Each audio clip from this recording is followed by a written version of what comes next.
एक बार की बात है, बर्फपुर नाम का एक गांव था। ये गांव पहाड़ियों के पास बसा हुआ था, जहां हर साल ठंड बहुत ज्यादा पड़ती थी। लेकिन इस साल की ठंड ने लोगों की हालत खराब कर दी थी। अरे बाप रे बाप, आज तो बहुत ठंड है।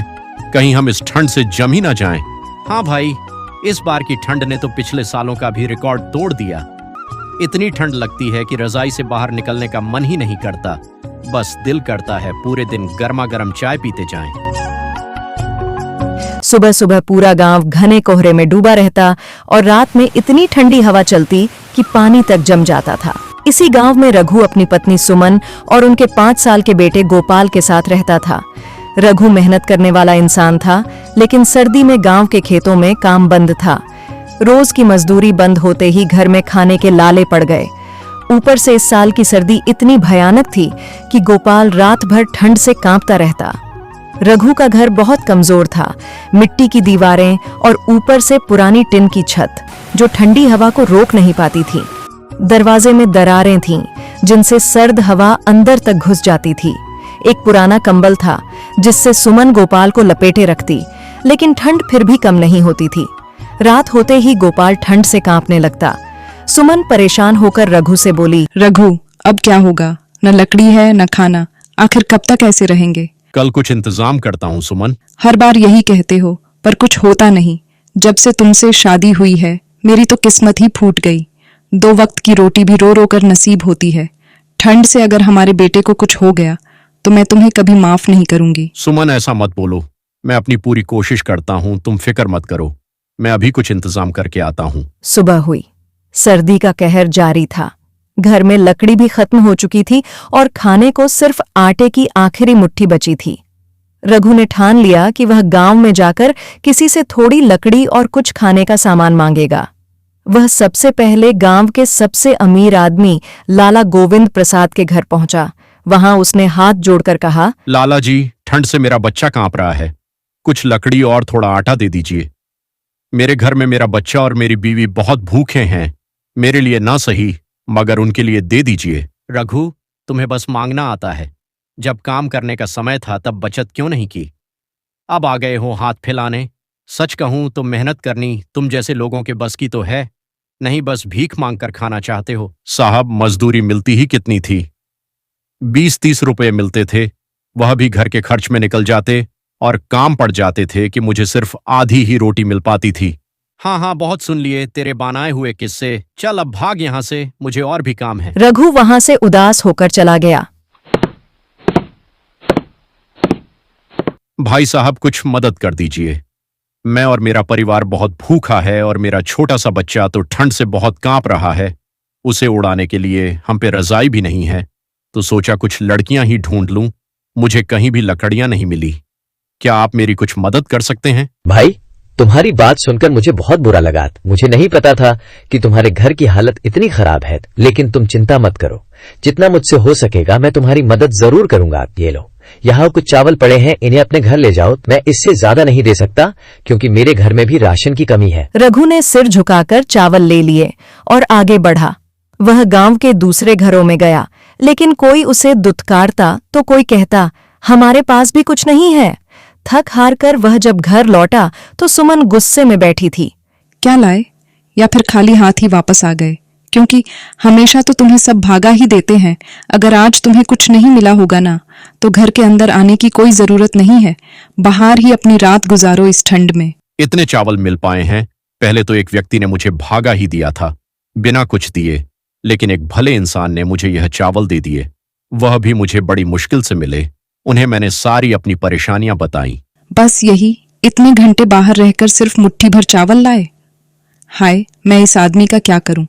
तुम्हारे बस का कुछ है भी या नहीं? इतने चावल में कितने लोगों का पेट भर जाएगा? रघु चुपचाप बैठ गया।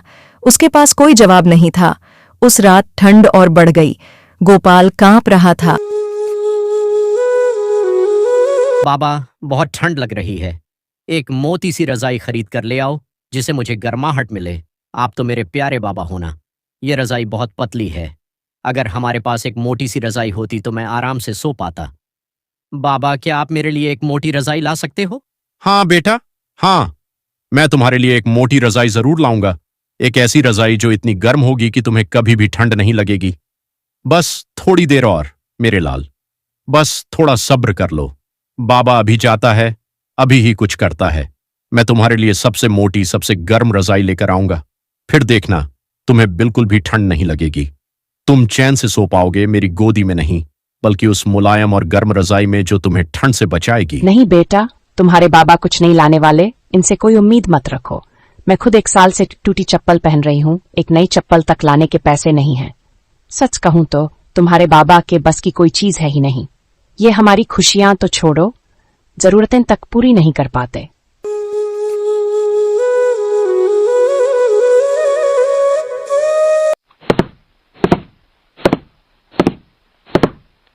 साहब प्लीज मेरी बात सुनिए, मुझे एक पुरानी रजाई दे दीजिए।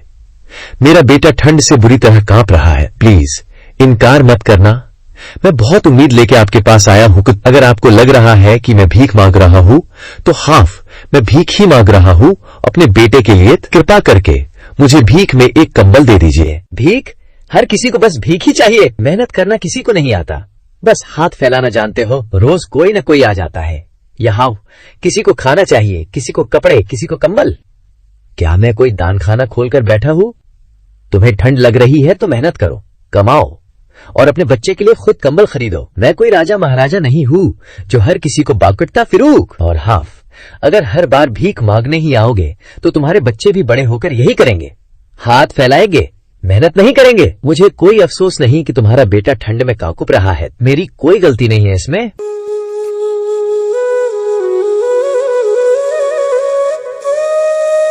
बाबा क्या आप रजाई ले आए?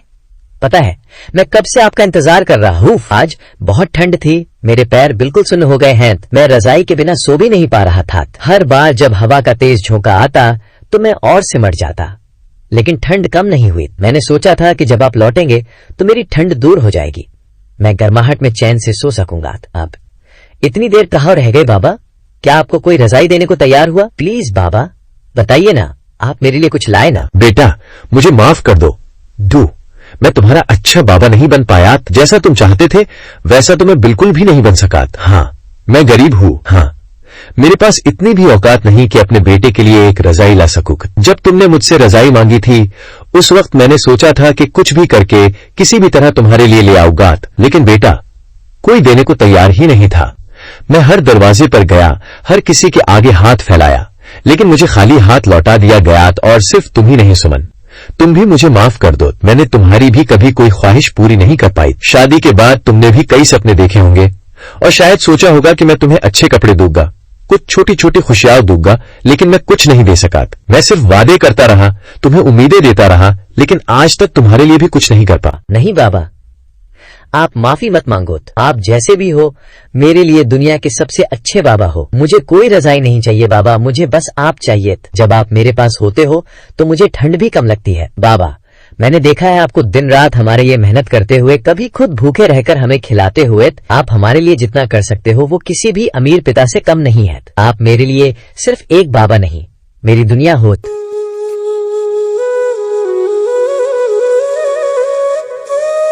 रघु कुछ करो, देखो गोपाल ठंड से कांप रहा है, उसके हाथ और पैर बर्फ जैसे ठंडे हो गए हैं। अगर ऐसे ही रहा तो वह बीमार हो जाएगा। तुमने सुबह कहा था कि कुछ इंतजाम करोगे, लेकिन अभी तक कुछ नहीं किया। रघु हमारे पास अब ज्यादा समय नहीं है, ठंड और बढ़ रही है और गोपाल इस सर्दी को सहन नहीं कर पाएगा। तुम कुछ क्यों नहीं करते? रघु को अब एक ही रास्ता दिख रहा था, लकड़ियां लानी ही होंगी, चाहे कुछ भी हो जाए। रात के अंधेरे में वह जंगल की ओर बढ़ा। उसके हाथ पैर ठंड से सुन्न हो रहे थे, लेकिन वह हिम्मत नहीं हारा। अरे वाह, ये तो सूखी टहनियाक है। चलो शुक्र है मुझे कुछ तो मिला। अब जल्दी से घर ले जाता हूँ। सुमन देखेगी तो बहुत खुश हो जाएगी कि इस बार मैंने कुछ तो ढंग का काम किया। कम से कम आज ठंड में हमारे पास जलाने के लिए कुछ तो होगा। और हाँ, गोपाल भी ठंड से नहीं कांपेगा। आज रात हम आग जलाकर थोड़ा आराम से बैठ सकेंगे। वैसे सुमन सही कहती है, सारी गलती मेरी ही है। अगर मैं पहले से ही ज्यादा मेहनत करता, ज्यादा लगन से काम करता तो शायद सर्दियों के लिए कुछ बचा पाता। कम से कम अपने घर वालों को ठंड से बचाने की ताकत तो होती मेरे पास। पर अब इन बातों को सोचने से क्या फायदा? जो होना था वो हो चुका था। अब तो बस जल्दी से घर पहुंचना है और इन टहनियों को जलाकर कुछ गर्मी का इंतजाम करना है। किसी तरह उसने कुछ सूखी टहनियां इकट्ठा की और उन्हें उठाकर घर की ओर भागा। जब वह घर पहुंचा तो सुमन चौंक गई। तुम सच में लकड़ी ले आए? मुझे यकीन नहीं हो रहा। मैं कब से दरवाजे पर बैठी तुम्हारा इंतजार कर रही थी, सोच रही थी कि न जाने तुम खाली हाथ लौटोगे या फिर किसी ने तुम्हें भगा दिया होगा, लेकिन तुम सच में ले आए। रघु, मुझे लगा था कि अब गोपाल को पूरी रात ठंड में ही गुजारनी पड़ेगी, पर तुम सच में लकड़ी ले आए। रघु, मैं गुस्से में बहुत कुछ कह गई। जाने अनजाने तुम्हें कितनी बार ताने मारे, तुम्हारी मेहनत को समझ ही नहीं पाई, लेकिन आज जो तुमने किया उसके लिए मैं तुम्हारा दिल से शुक्रिया अदा करती हूँ। अगर तुम ये लकड़ियां न लाते तो न जाने हमारा गोपाल इस सर्दी को कैसे सहता। सच में रघु, तुमने आज हमें बचा लिया। हाँ सुमन, मैं लकड़ी ले आया। बड़ी मुश्किल से, कई दरवाजे खटखटाने के बाद, कई जगह से ठुकराए जाने के बाद, लेकिन मैंने हार नहीं मानी। मुझे पता था कि अगर मैं खाली हाथ लौट आया तो हमारा गोपाल ठंड में कांपता रहेगा, इसलिए मैंने जो भी करना पड़ा किया, और देखो मैं आखिर लकड़ी ले आया। सुमन का गुस्सा अब धीरे धीरे पिघल रहा था। उसने जल्दी से आग जलाई और पहली बार पूरे घर में हल्की गर्मी महसूस हुई। गोपाल ने ठंडी हवा से बचते हुए अपने पिता से लिपट कर कहा, बाबा, अब ठंड नहीं लग रही। सच में ये आग कितनी अच्छी लग रही है। मेरे हाथ पहले जैसे बर्फ की तरह ठंडे नहीं हैं, अब तो वो धीरे धीरे गर्म हो रहे हैं। बाबा, अब मैं सुकून से सो पाऊंगा ना? अब मुझे आधी रात को ठंड से रोकर नहीं उठना पड़ेगा ना? बाबा, ये आग हमेशा जलती रहेगी, है ना? रघु, मुझे माफ कर दो। पता नहीं कब से न जाने कितनी बार मैंने तुम्हें उल्टा सीधा कह दिया। तुम्हारी मेहनत, तुम्हारी कोशिशों को कभी समझ ही नहीं पाई। बस अपनी ही इच्छाओं के पीछे भागती रही, ये सोचे बिना कि तुम अपने सामर्थ्य से भी ज्यादा करने की कोशिश कर रहे थे। रघु, तुम बहुत अच्छे हो, सच में। तुम्हारा दिल साफ है, तुम्हारी नीयत हमेशा हमें खुश रखने की रही, लेकिन शायद मैं ही तुम्हारी तकलीफें समझ नहीं पाई। हमेशा बस ये चाहती रही कि मेरे पास भी अच्छे कपड़े हों, घर में सब कुछ भरा रहे, गोपाल को कोई कमी न हो, पर कभी ये नहीं सोचा कि तुम अकेले ही सब कुछ संभालने की कितनी कोशिश कर रहे हो। शायद मेरी ही ख्वाहिशें कुछ ज्यादा थीं। मैं कभी संतुष्ट नहीं हो पाई, कभी तुम्हारे संघर्ष को पूरी तरह से समझ नहीं पाई। लेकिन अब महसूस होता है कि असली खुशी तो साथ निभाने में है, एक दूसरे को समझने में है। मैं अपने शब्दों से तुम्हें कितनी तकलीफ दे चुकी हूं, इसका अंदाजा भी नहीं लगा पाई। लेकिन अब और नहीं, मैं तुम्हारे साथ हर हाल में चलूंगी, चाहे मुश्किलें आएं या सुख के दिन हो। मुझे माफ कर दो रहू, मैं सच में बदलना चाहती हूँ। अब तुम्हारे साथ कंधे से कंधा मिलाकर चलना चाहती हूँ, बिना किसी शिकवे शिकायत के। तुम अकेले नहीं हो, मैं हमेशा तुम्हारे साथ हूँ। तो तुम क्यों माफी मांग रही हो?